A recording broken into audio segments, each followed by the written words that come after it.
Hare Krishna and welcome back to our Bhakti Yoga Journey series. So today we are going to discuss a very, very powerful chapter. This is the 18th chapter of the Bhagavad Puran, where now this chapter really reveals what it means to practice Bhakti Yoga. What is the inner substance of a Bhakti Yogi through the character of Maharaj Parikshit. This chapter and the next chapter is going to reveal that. And some very, very amazing insights and some very powerful lessons for all of us will be revealed in this chapter. So we will go through the progression of this chapter. So it starts with Suta Goswami. He now is going to clarify something before he goes further. We know the episode. The chapter is titled as Maharaj Parikshit cursed by a Brahmana boy, by this young boy Shringi. And we know Parikshit, he's going to be cursed to death, right? This is the whole events that led to the unveiling of Bhagavatam. However, before those things are revealed, Suta Goswami is going to clarify some things to the reader.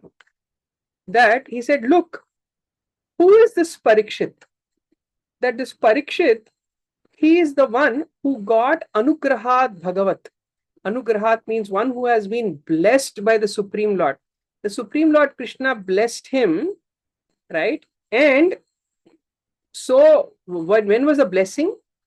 When, go back in our previous chapters, we saw how when Ashwadhama released this Brahmastra straight into the womb of Mother Uttara, Parikshit was saved as a child in the womb. Since that point in his life, he got protection and blessings of Lord Krishna.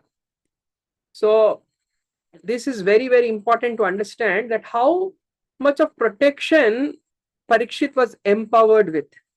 And then he also clarifies that Parikshit, even by nature, he was completely surrendered to the Supreme Lord. And for such advanced devotees, they don't have any fear of death. The worldly, fears, they do not overwhelm them. They do not disturb them. Nothing of this world can ever disturb such advanced souls. So therefore, there was nothing for him to fear about this snake bird that is going to kill him.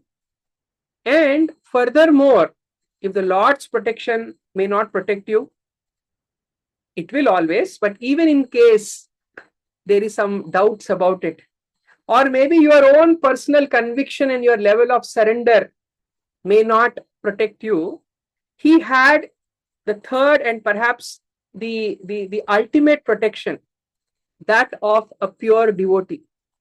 When Parikshit was in a state of crisis in his life, he surrendered to the disciple of Vyasa, to Sukadeva. And that's how he was able to understand the Supreme Personality of Godhead and perfect his life through hearing Bhagavatam. So he had protection of the Lord, he had protection from his own consciousness, and most importantly, he had protection from an advanced pure devotee like Sukadeva Goswami. So there was absolutely no reason for him to ever get overwhelmed due to this fear of death, due to the insignificant curse of an ordinary boy, right? So he is making this very, very clear right at the beginning, because the glorious death of Parikshit was already a sensational news. Remember, at this point when Suta Goswami is narrating this episode to the sages of Naimisharanya, they already knew that Parikshit left this world. In fact, this is one of the, in the Mahabharata and some other scriptures also, this departure of Parikshit has been narrated, and how Sukadeva Goswami came and gave the signs of Bhagavatam to Parikshit Maharaj is also well documented, and it's a very popular event. It is just that what makes Bhagavatam's narration of this episode so special, in fact, not just this one pastime, but many pastimes in Bhagavatam, Vitrasur, Dhruva Maharaj, Prahlad, and so many pastimes, the Puranas, they sometimes give a version which is palatable by audience who are not very advanced in their consciousness.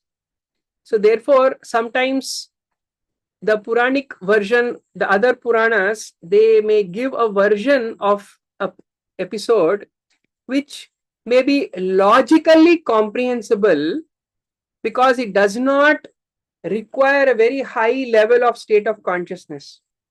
But what Bhagavatam doesn't want to change the narratives to adjust the audience, but rather elevates the audience consciousness and prepares them to understand the truth. And that is why our acharyas also, they very beautifully explain that whenever, and this is something that happens, a same episode is narrated differently in different places in the Vedas. Padma Puran may have one version, Shiva Puran may have another version, Bhagavatam may have another version. So again, not entirely different, but sometimes there'll be some very, very key changes. For example, the story of Parikshit Maharaj is narrated differently in Mahabharata, where Parikshit is shown as a king who was suddenly afraid, and and to protect himself, he takes he builds a ivory tower, a long tower, and sits on top of the tower, wanting to escape from death. Right? He's almost shown like an ordinary person who's afraid of death. But Bhagavatam, because that version of truth is more palatable. But in Bhagavatam, you see a totally different version of the truth. Because this version of the truth requires great deal of maturity to understand. So, Suta Goswami, therefore, is already clarifying that, look, I'm about to narrate to you the episode of Parikshit being cursed. But if a Brahmastra could not touch Parikshit, could not hurt Parikshit, an ordinary curse by a young boy, what effect will it have? So he's clarifying the supreme position of Parikshit before even he narrates, so that one should not falsely think that, oh, the great, mighty, pure devotee, he got cursed by an ordinary Brahmana boy. Right? So he's making it very, very clear. So this first 3 verses, this introduction is very, very critical to make sense of what Bhagavatam is going to narrate later on in this episode. He says that how people who have dedicated their lives for hearing Harikatha, for who have, is a Harikathamritam, that Katha Amrita. Amrita is nectar that gives life, that gives immortality. So the narrations of the pastimes of the Lord are like Amrita, they are like a nectar which which gives life. So death can never touch someone who is absorbed in this nectar of the narrations of the Lord in Harikatha. Therefore, such people, they do not run risk of having misconceptions even at the last moments of their lives. Because sometimes even advanced devotees may die under certain ordinary circumstances, in an accident, or sometimes in a snake bite like this. So when such pure devotees, when they leave this world under ordinary circumstances, one should not misunderstand their departure. Rather, one has to look at it through the lens of Bhagavatam, that how even under ordinary circumstances, their consciousness is always at a very high state, and therefore they are not dying like ordinary people. So this aspect Suta Goswami is clarifying right at the outset. And he says that as long as Parikshit Maharaj would be the emperor, Kali had no chance to influence. Why is he clarifying all this? Because there are some popular narratives, which I will elaborate a little later on when the relevant section comes. So he is dismissing that popular talk in the town. Sometimes when something happens, people like to gossip. So these popular narratives around this episode of why Parikshit got cursed, he is going to dismiss those. So to dismiss that, he is presenting these things so that one will never undermine the exalted position of Parikshit Maharaj. Right? So he says that how the day Lord Krishna departed, Dwapar Yuga ended and Kali Yuga started. Yet, under the rule and protection of Parikshit, Kali could not enter. However, Parikshit was so wise, he could foresee that, just like how Bhagavatam gives, a devotee is like a bee. A bee, even a whole pile of garbage, if there is one fragrant flower, it will go and take nectar from that flower. It will see that one little good, even in complete bad. And a materialistic mindset is exactly opposite. Even in a rose garden, if there is one little pile of poop, a fly will go and sit exactly on that poop, leaving out all the fragrant roses. That is ordinary mindset, fault finding mindset, where there may be 100 good qualities, but just one small bad quality, one will go and magnify that quality and just suck on that. For them, that is a nectar. For a fly, that excrement is a nectar. But devotees, they see good even in seemingly not so favorable situations. So Kali has one very, very important qualities. One important quality. In fact, it may have so many negative qualities, but one very beautiful quality is that how that in Kali Yuga, whatever inauspicious things one may think of in their mind, there are no reactions to it. Can you imagine? In previous phases of time, previous yugas, people were accountable even for their thoughts. Can you imagine? Today, we don't even hold people accountable for their actions, but by laws of karma, you are accountable even for your thoughts in the previous yugas. So even if you think ill about someone, it is as good as you committing that crime. You think of hitting someone, you think of killing someone, right? Such devious thoughts come in our mind. Just by thinking of that, you are accountable for as good as you're physically killing a person. That's how dangerous. That's why that level of mental control people had. They could not even think of evil.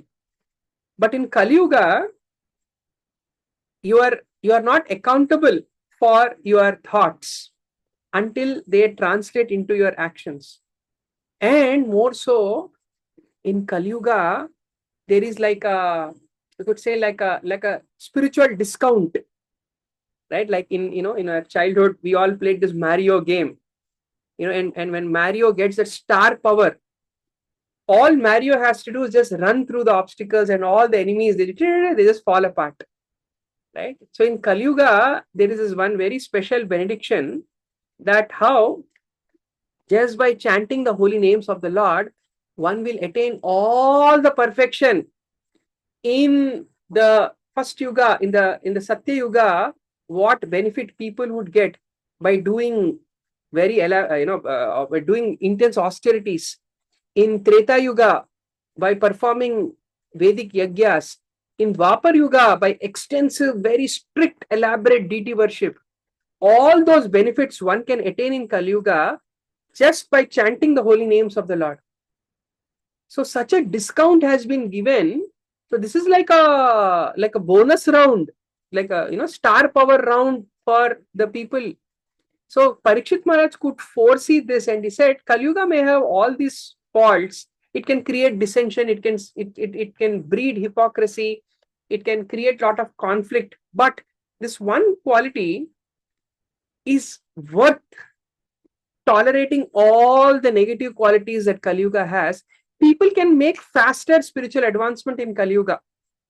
That is why elsewhere in scriptures it is described that even the great devatas, they pray that may we take birth in Kali Yuga, especially in the land of Bharatavarsha, where, despite Kali Yuga, there is a lot of strong spiritual vibrations here, so that we can make rapid progress in our spiritual life. What will otherwise take us, thousands of years, in one lifetime I can perfect my life if I can commit myself to this process of chanting of the holy names of the Lord, the spiritual process of Kali Yuga, Nam Sankirtan.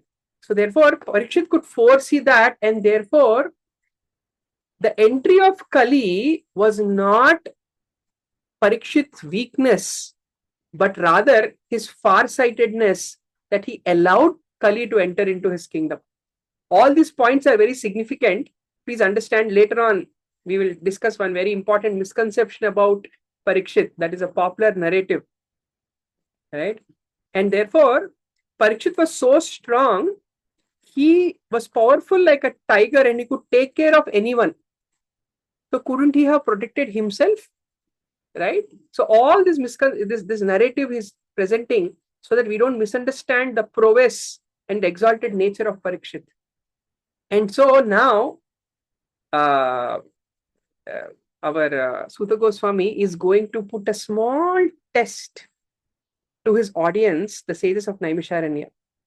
Because technically, everything that the sages asked, because if you go back to our initial chapters, after hearing the second chapter about the essence of all religion, the essence of all spiritual practices, which is the best scripture, all the 6 primary questions that the sages ask, then they ask about Parikshit and his life. And very intelligently, Suta Goswami took a detour and narrated the entire Krishna Katha, from Kunti's prayers to Bhishma's prayers to Pandavas retiring and Parikshit's birth, and the whole episode he narrated to them. And now Suta Goswami is going to go mum. He said, okay, thank you very much. Kaltraj Srimad Bhagavatam ki jai. Class over. Everything that you asked, I have done narrating those. And he ends by saying that those who are desiring to achieve complete perfection in this life must submissively hear all the topics that are connected with the transcendental activities and qualities of the personality of Godhead, who acts wonderfully. Gives them a little hint and ends the class there. And now the sages of Naimisharanya, right? If you remember, all the sages in unison. Otherwise, when the Shaunaka Rishi, as a leader, he was the spokesperson. But now, as soon as Suta Goswami stopped, all the sages in unison, they started saying, "Oh, great Suta Goswami, may you live hundreds of years, may your fame be eternal. You are so nicely speaking about activities of Lord Krishna. For ordinary mortals like us, this is the ultimate nectar. We all assembled in this Naimisharanya, in this auspicious place, hoping to do some fruitive activity through these yagyas and thinking we will do the whole good for the whole world, right? So the intention with which they all came together was noble, but their execution was wrong. They thought just by doing some Vedic rituals, we are going to do whole good for the world. And they admit that actually from all these rituals, what happened? What did we achieve? Our faces have become black from the smoke. Nothing else happened. But when you started narrating Krishna Katha, you gave life to our lifeless souls. You made us immortal. We thought of doing good to the whole world by doing these rituals, but actually you gave life to us by narrating Harikatha. So please don't stop this narration. Even it says that one moment of association with a pure devotee like you, who is beautifully narrating this Harikatha, is more than attaining heavenly planets. It is more than liberation from matter. What to speak of ordinary prosperity that we came here to achieve, right? So you see, such a massive transformation from the karma nishta, they became bhakti nishta. From their conviction in rituals, they transcended their conviction in ritualism to hearing Harikatha. And therefore he says that, how please continue narrating these pastimes. And therefore, and Suta Goswami, you are that learned and pure devotee. Therefore, please describe these pastimes to us, for we are very, very anxious to receive this message. And then they want to hear further. How did Parikshit Maharaj deal with this apparent calamity? Right? And then please narrate all these pastimes to us. And these pastimes are very dear to the Bhagavatas, to these pure devotees, because they are filled with Adbhuta Yoga Nishtam. They are filled with, the ultimate highest essence of yoga, which is Bhakti Yoga. All these narrations about Parikshit and the whole conversation is filled with Bhakti Yoga. Please narrate this. So Suta Goswami was testing, have my students really transformed? Let me give a break and see how many of them will get up and go away. But guess what? All the sages in unison, they said, we don't want to leave this place. Please continue your class further. We want to hear more and more, because we know this is real spirituality. This is real yoga. Adbhuta Yoga. Adbhuta means like the ultimate yoga, which is absorbing our consciousness in hearing narrations of the Lord coming from a bona fide source. So when Suta Goswami saw, oh yes, my students have all passed the test. I have seen that their conviction, he was saying, what if I stop the class? Maybe they will go back to their rituals and say, okay, thank you very much for your class. Now you please leave. Let us go back to our rituals. He was testing them and they all passed the test. Right? And now the real Bhagavatam begins. This chapter is the beginning of Bhagavatam. All that we read so far is like a prelude to Bhagavatam, right? Now the actual narration of Bhagavatam is going to begin. So the setting of the scene for the Bhagavatam, these two chapters are going to set.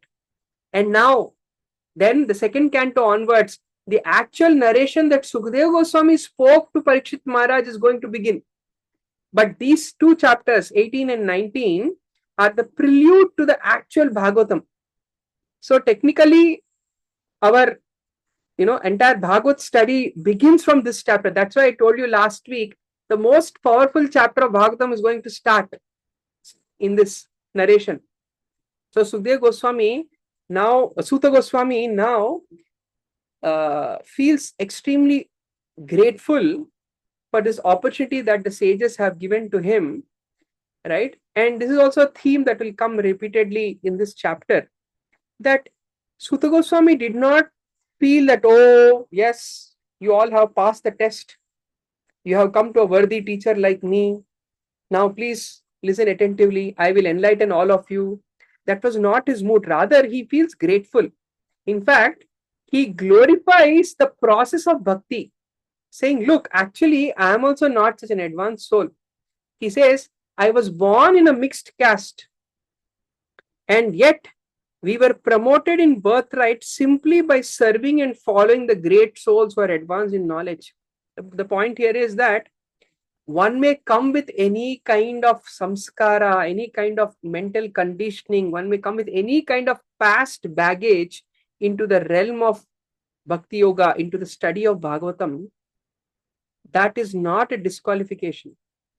Because, as we discussed, that how Bhakti, Vasudeva Bhagavati, that Janayati Ashu Vairagyam Jnanam Chayat Ahetukam, that when you start this process of Bhakti Yoga, automatically the required knowledge and detachment comes. Unlike in other systems of yoga, where one may need some prerequisites. You need certain level of, the ability to recite mantras, the ability to at least sit down and do the yagyas carefully, right? There are some prerequisites for rituals. To read scriptures, you need a certain level. For example, if you want to read Upanishads, they are not so straightforward. You need very high level of understanding of Sanskritam grammar, or even if you read translations also, you need a lot of philosophical depth to understand the Upanishads and the literature of the Jnana traditions. And of course, we all know what kind of discipline and physical dexterity one needs to enter into the state of dhyan. Even to sit down and meditate, you need to prepare the body and the prana and your senses to sit down in meditation. So it's not so easy. All these, they have some prerequisite, but Bhakti Yoga has no prerequisite. Just by listening to Harikatha, naturally your consciousness will get purified. So the necessary knowledge and detachment and the mental strength will come just by submissive oral reception of Harikatha. And therefore, Sutta Goswami says, it is not my glory, it is a glory of the process of Bhakti Yoga and the potency of Harikatha that I am able to sit now before you, even though I was born with so many past samskaras, so much of heavy baggages. I became qualified to present the science of Bhagavatam because two things: Harikatha is so powerful and Hari Bhaktas are so merciful. So the power of the Lord's narratives, and the compassion of the Lord's devotees, that is our ultimate qualification. Therefore, despite all these disqualifications, I was able to cleanse my heart and present this to all of you. And what to speak of those, right? If Harikatha is one thing and the mercy of the devotee is one thing, what to speak of those devotees who are chanting the holy names of the Lord under direction? So, the mercy of great souls, Vaishnav Kripa and Nam Japa, the chanting of the holy names. These two are the ultimate benedictions for all of us in the age of Kali. And therefore, because of these two things, I became qualified to give you this science, right? And then he talks further. How powerful is this process that, even, what to speak about me, what qualification I have to speak about Lord Hari, the goddess of fortune, after whom all the devatas are crazy and trying to get her blessings. She wants to serve the Lord, and Lord is not even interested in taking her service. Brahmaji, the master of this whole creation, he is trying to collect the water which is emanating from the tip of the toenails of the Lord, right, and offer it to Lord Shiva. And that Lord Hari, Lord Krishna, right, what qualification do I have to approach him? Even Brahma and Shiva, are eager to approach him. What qualification do I have? And so powerful is this process of hearing Harikatha. Automatically, all the self-control and the ability to transcend material attachment, developing qualities like non-violence and renunciation, all these things automatically come, right? And therefore, I have no qualification. I can only at best make a humble attempt. Just like how even the mighty eagle can never conquer the entire sky. It has a limit to how high it can reach. It cannot go into the outer space, right? Likewise, whatever capacity, as high a bird can go as per its capacity, to that level, I will try my best to present this Harikatha, because nobody can fully cover Harikatha. Nobody can completely present the glories of the Lord. To my best of the capacity, I'll try to narrate this Harikatha. And giving this humble beginning, he begins narration of what exactly happened to Parikshit. So one day, Parikshit, as a king, he had to go around protecting his kingdom, and he went on a royal hunting expedition, and he was carrying all his equipment, his bow and arrows. And understand, when the king would go, it's not that he would carry all his entourage with him all the time. Sometimes the king, just to test his valor, his warrior spirit, he would go alone, right? Because it's the kings of the past, they were not like modern day heads of the state who sitting inside their own, what do you call them, safe zones. They would press buttons and launch wars and missiles. They would be in the action field. So therefore, to train for such things, the kings would personally go into the forest. And one day, during one such expedition, the king became extremely fatigued, tired, thirsty. And then in the middle of the forest, he was looking for water. He did not find any reservoir of water. And there he saw the hermitage of this great rishi named Shamika Rishi.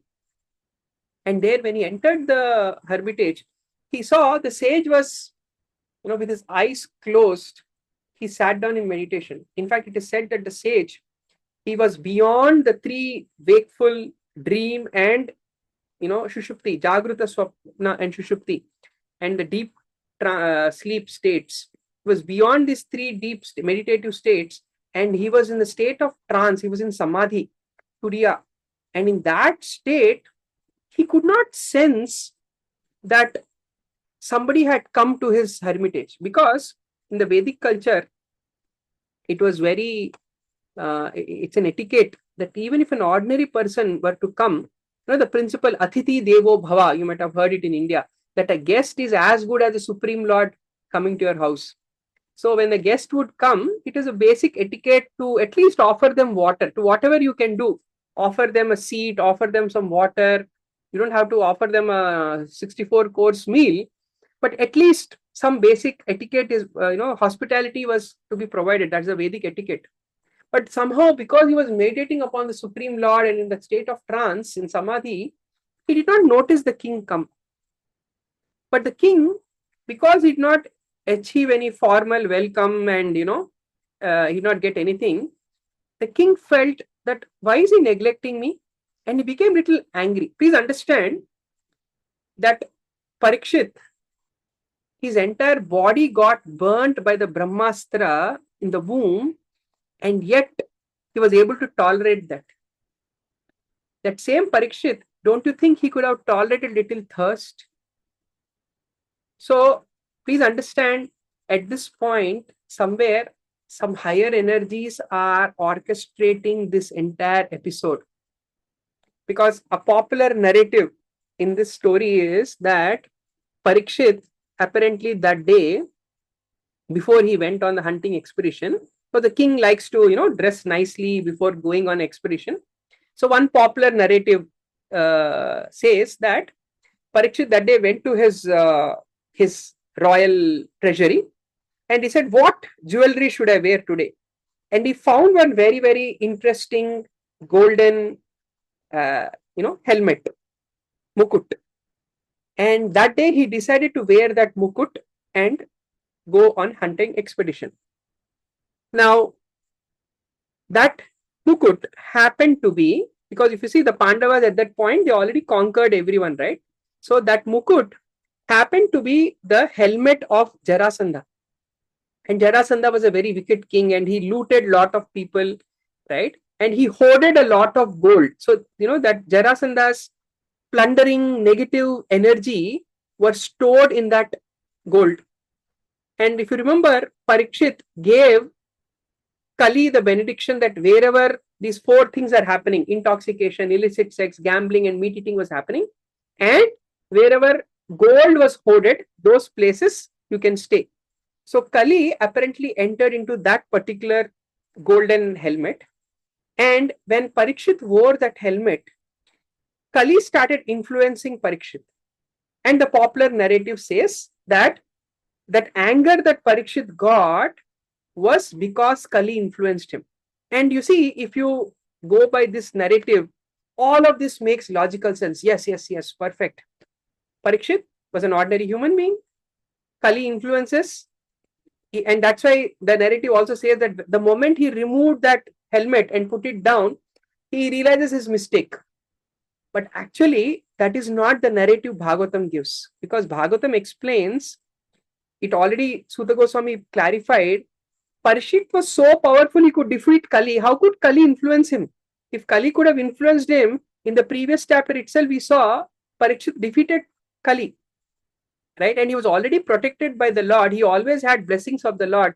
And he was a surrendered soul. And for such a surrendered soul, Kali can never influence him. In fact, in the previous narrative also, it says that one who's absorbed in Harikatha, even though they are born in Kali Yuga and living in Kali Yuga, they are not influenced by Kali Yuga.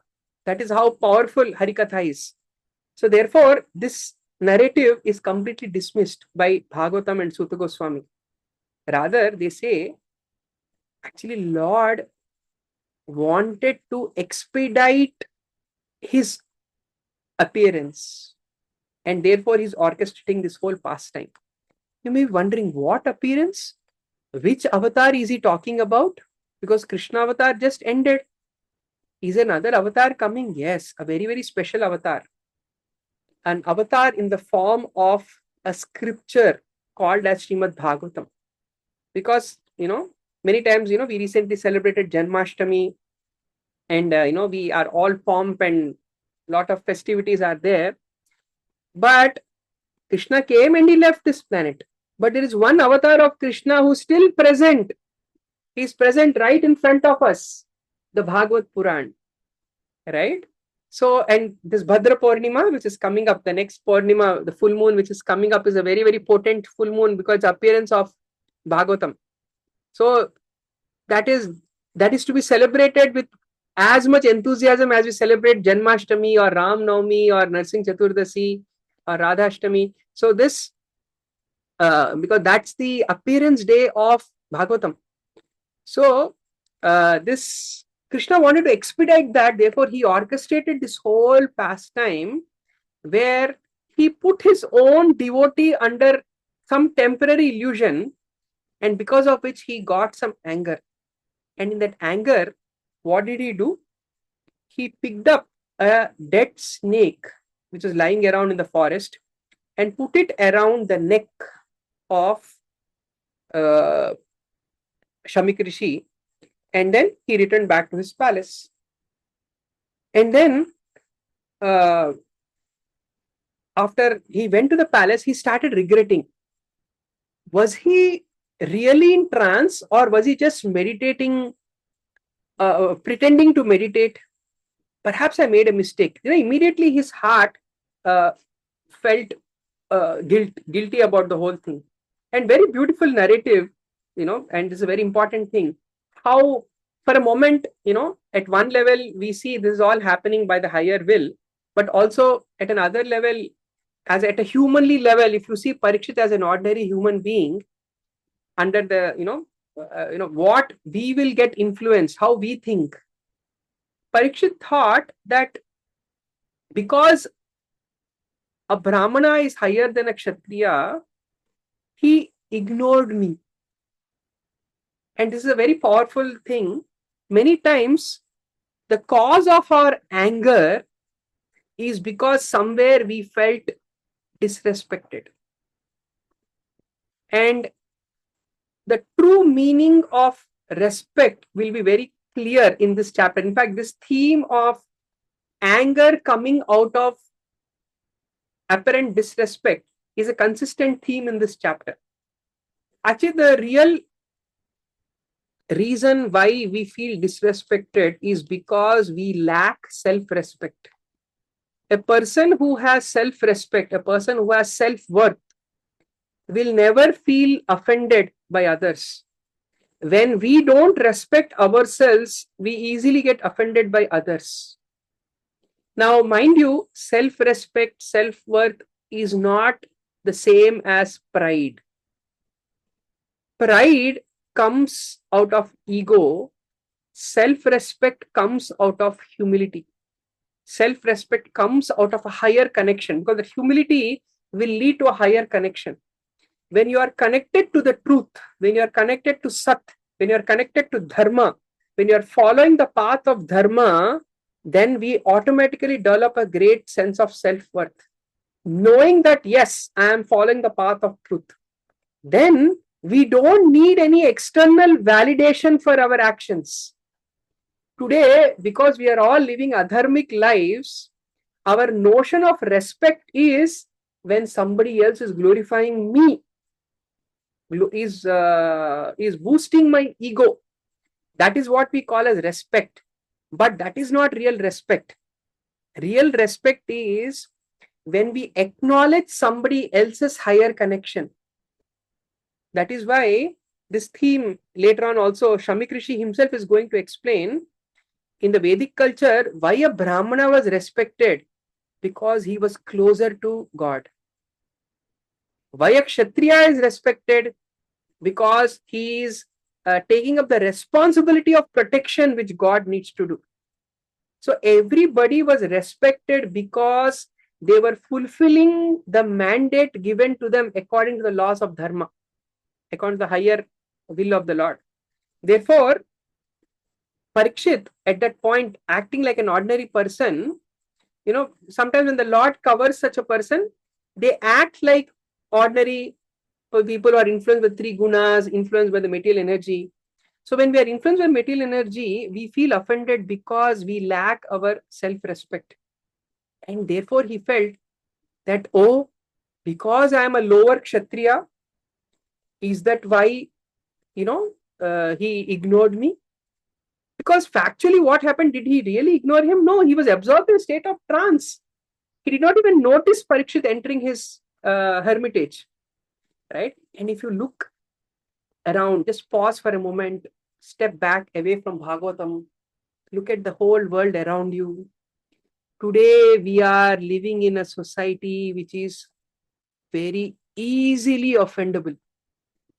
Highly ultra sensitive, touch me not society is what we are living in. One small statement, people will make a mountain out of a mole and exaggerate it, take it in a whatever, as socially offensive, racially offensive, economically offensive, politically offensive. People are very easily triggered to get offended. They have such small bandwidths to take offenses because society today has lost its vertical connection. As long as it had a very strong vertical connection, that is higher connection, the society did not get offended so easily.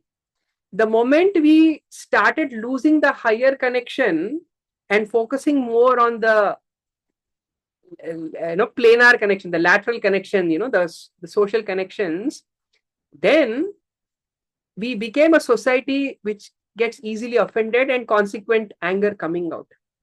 So the problem today is not about becoming, of course, I'm not denying that they, at the same time, we need to be sensitive with our speech. Anudvekakaram vakyam.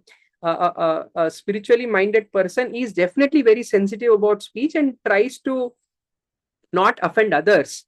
But when it comes to ourselves, it is also just like how much we try not to get offended by others. A spiritualist also works on themselves so that they don't get easily offended by others too. So to not offend and to not get offended by others, both are part of a spiritualist mandate. Therefore, because today we are losing that spiritual connection, that higher connection, we easily get offended. Something to ponder about actually. Therefore, real a stable society comes when every individual develops a very strong vertical connection. Along with the horizontal connections, we also need strong vertical connection, right? So vertical connections give resilience to a society. Horizontal connections gives love and camaraderie and that fraternity in the society. So we need both these connections. So he felt offended that way. And meanwhile, this news of Parikshit putting the dead snake and which apparent insult to Shamik Rishi, this news spread around the forest, around the village, and the sage's son Shringi, young boy, somehow he got the news. He was playing with his other children there, and he got the news. Hey, did you hear what happened? The king put a dead snake around your father's neck. Ha ha ha! And immediately he got offended. And when sometimes when the truth presented in a mocking way can sometimes come out as in an offensive, in a very hurtful way. So when the boy got hurt, immediately he started blurting out with anger. Look at these rulers. The Kshatriyas, they are supposed to be subordinate to us Brahmanas. They are like the crows and watchdogs at our doorsteps. Because traditionally that is the respect Brahmanas got. If Kshatriyas, the warriors, the administrators, the politicians, if they were the you can say the power leaders of the society, The intelligentsia was the thought leaders of the society. And the thought always comes above the power. And so the Brahmanas were given that kind of a respect. And so he said, how could this king, who's after all like a dog in front of us, because a Brahmana, by the virtue of their detachment, can you imagine, this is also such a beautiful thing. The person who's given the highest respect, he is least interested in power. That's why the Brahmanas, they would not even take money for the services that they would offer. They would live off charity. And therefore, the king would give charity to them out of etiquette and out of respect. And amazing, sometimes the king would give entire kingdom in charity to the Brahmanas, and the Brahmanas would say, okay, give us a small hut somewhere, and the rest of the kingdom we give it back to you as a responsibility to rule. That was the etiquette. So the king would see themselves as a representative of the Brahmanas, that I am holding the possession of the Brahmana, therefore I need to rule with a sense of responsibility. And the Brahmanas would also not feel like, oh, we are the thought leaders, therefore we will control everyone, we have ultimate power, right? So power and detachment would go hand in hand. That was the beauty of the Vedic society. And then he says, he insults the king. The kind of language he uses is literally very offensive, this young boy. He says that they are like a dog. In India, of course, this is something, in the modern society, they may agree to this statement, but in the Vedic society, it was unpalatable. He says, how can the dog come and eat with the master on the same plate? Because traditionally, today we vaccinate the dogs and etc. But otherwise, one drop of the dog's saliva is so deadly for human beings. Actually, human beings and dogs are not meant to be compatible. That's why the dogs are given all these anti-rabies vaccines and this and that. That's how they can safely interact with us humans. Otherwise, a drop of dog saliva can create havoc and rabies and all kinds of infections in the human body. So traditionally, the dogs would be kept away from the house, and definitely food would never be touched by the dog. So he says, how can that dog be allowed to come and sit with us? What kind of a audacity that this king have, right? Oh, it seems like Lord Krishna has departed, and now all these upstarts, all these false kings claiming to be Kshatriyas, right? They are displaying their power, and now with red hot anger, he issues a curse that may this king die in 7 days by the bite of this Takshaka snake bird for insulting my father. Right? Now look what happened here. Why did Parikshit get insulted? Because somewhere he felt Shamik Rishi was not respecting him. Why did this boy Shringi got offended? Because somewhere he felt, I did not get the due respect I deserved, that we deserve, because he felt my father gets his respect, I got offended because my father got offended. But then look at what happens next. As soon as the boy goes home and he sees the snake around his father's neck, he goes and starts crying. Where was his valor? All the the pride and the valor he was showing earlier while cursing the king, where did that valor go? Why did he cry? Because he realized his mistake. And he knew, somewhere I did a mistake. And as soon as he heard his son crying, Shamik Rishi came out of his trance, and he looks at Shringi, he looks at the dead snake, and he understood what happened because of his divine consciousness. He understood. And so he said, my dear child, what did you do? Don't you know all this Brahminical training, your ability to curse came because of your training, and the training happened because we are protected by the great King Parikshit. The very ability you got is because of the king's protection, because without the king's patronage, these spiritual sciences cannot be practiced. This is also a very powerful point. For spirituality to be practiced in the society, there has to be support from the state. Today, we live in the secular world where religion and state are separated. And therefore, religion has gone to dogs, literally as expression goes, right? But traditionally, the state would support the education, the spiritual education of the society. And therefore, he says that, the king is a representative of the Supreme Lord. And can you imagine? The person who got offended, he just casually removed that snake, threw it aside, and said, "My dear child, what did you do?" He didn't even feel an iota of offense because he was strongly connected in his higher connection. He never felt the need to be validated by somebody else, right? When that higher connection is there, you will not feel the need like that. He never got offended. His son got offended. And today, if you see, this is also happening in society. Somebody hurls insult towards somebody else, and the big fans of that person, of that celebrity or whatever, they start this big internet war, arguments, foul language going back and forth, and this and that, Twitter war and social media war, and one video after another video, counter video, this, that is all going on. And you know why? Because somewhere we seek our self-worth from the celebrities we idolize, from our idols. And when our idols get offended, we feel suddenly, my self-worth is gone.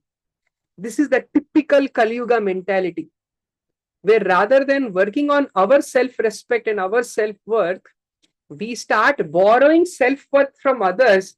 And when something else shakes, we feel shaken in our life, and therefore we feel the need to retaliate. And we justify it under, "Oh, I am trying to protect somebody else's respect." But actually, we are doing it out of our own selfishness.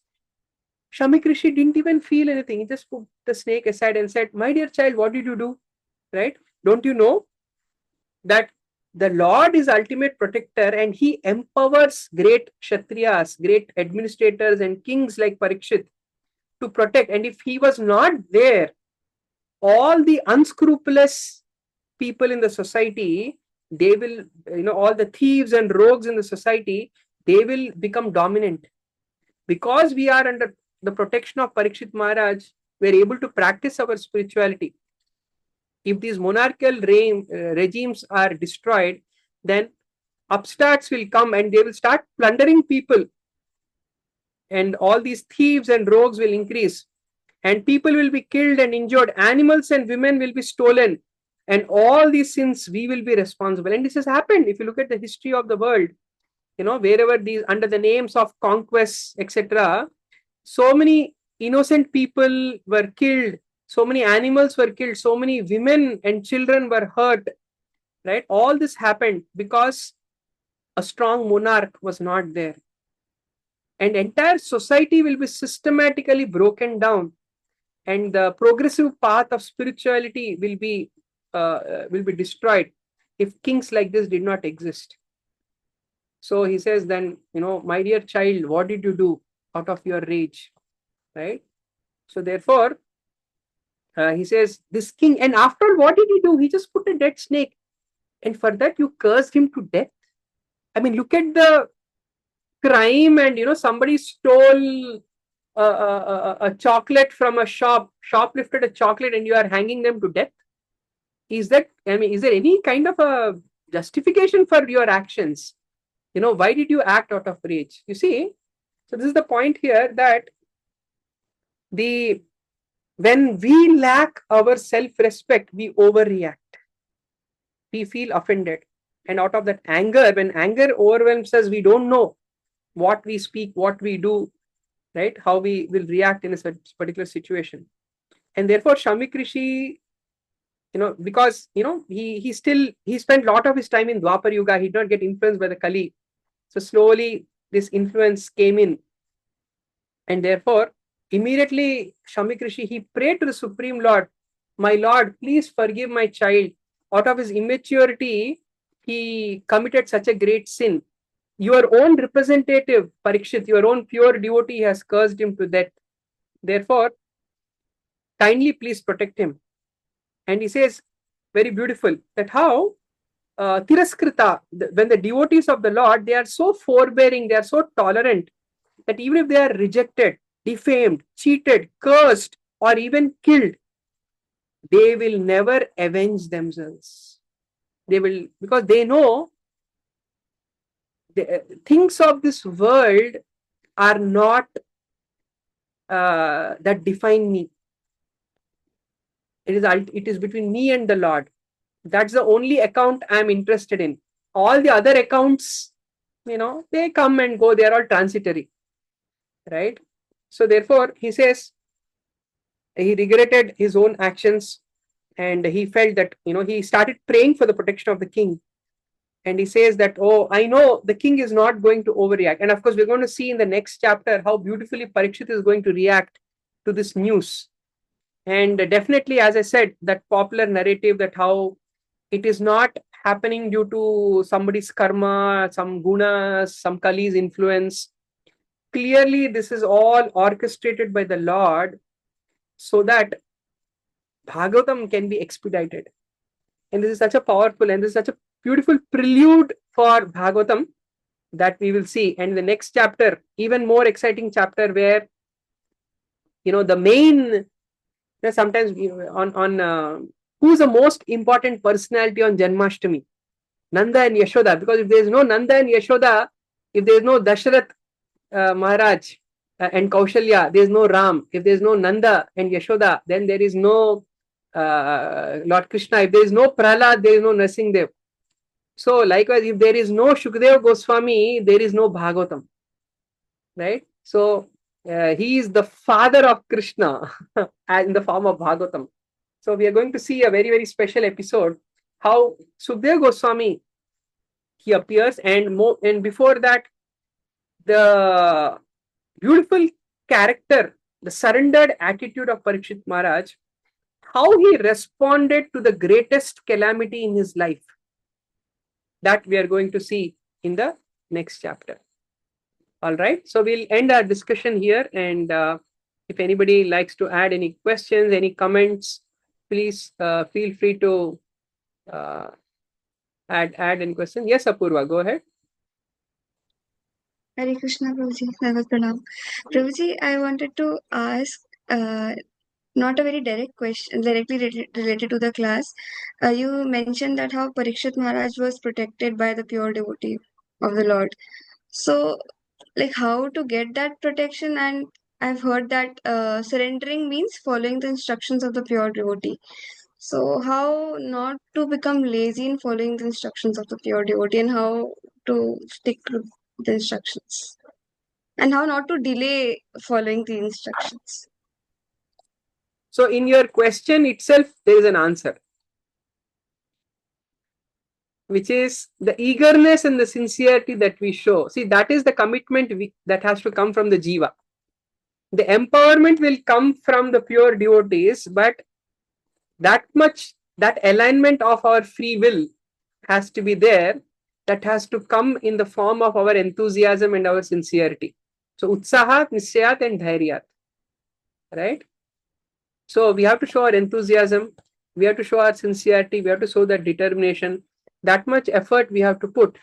And the moment we put in these three things, our enthusiasm, our patience and our determination, when we show these three things, automatically Krishna's energies will start intervening in our life and start molding our life.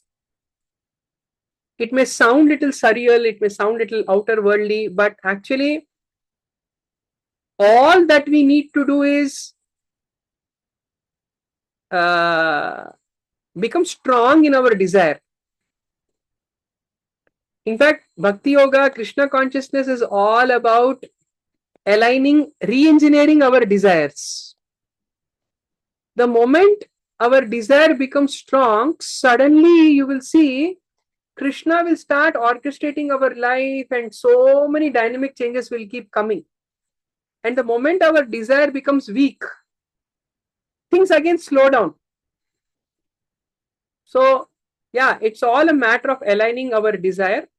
And of course, having said that, the fraternity, the Sangha will also help you in maintaining that level of determination and ensuring that we don't fall prey to that laziness, fall prey to the tamasic mentality of procrastination and laziness, or the rajasic mentality of sense gratification and distraction, right? To maintain that sattvic mentality, the Sangha really helps you, because that creates a kind of an external accountability for us. So that will help us in a long way. But definitely, our desire, keep regularly reminding yourself of why you are doing what you are doing. Every day morning, we need to remind ourselves of that. Right? Or at least even these festivals and the special occasions of the day, Ekadashis, are days for us to remind ourselves of our purpose. Right? All right. Thank you. Hare Krishna. Okay. All right. So if there are no further questions, let's end our discussion here. Thank you all so much. And we'll meet next week for the last chapter of this canto. This canto is going to end, right? Most people sometimes spend years trying to go through Bhagavatam, and we have successfully started this journey, and in a very short time we are almost about to end the first canto. So kudos to all of you and all our students who are hearing offline, online, every one of you. And this journey is only going to continue and get more deeper and sweeter. All right. Thank you so much. Hare Krishna. Thank you.